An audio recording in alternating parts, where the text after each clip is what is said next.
ஆண்டவராகிய இயேசு கிறிஸ்துவின் நாமத்தினாலே உங்கள் ஒவ்வொருவருக்கும் என் அன்பின் வாழ்த்துக்கள். இன்றைய நாளுக்குரிய வேத வசனம் ஆதியாகமம் 17ஆம் அதிகாரம் 1 வசனம். நீ எனக்கு முன்பாக நடந்து கொண்டு உத்தமனாயிரு என்று ஆண்டவர் ஆபிரகாமை பார்த்து சொல்லுகிறார்.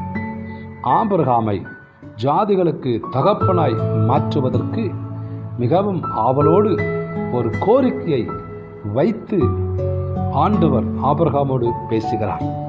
நீ எனக்கு முன்பாக நடந்து கொண்டு உத்தமனாயிரு என்ற அந்த கோரிக்கையை ஆண்டவர் ஆபிரகாமிடத்தில் வைத்த பொழுது ஆபிரகாம் தன்னை முழுவதுமாய் அர்ப்பணித்தான்.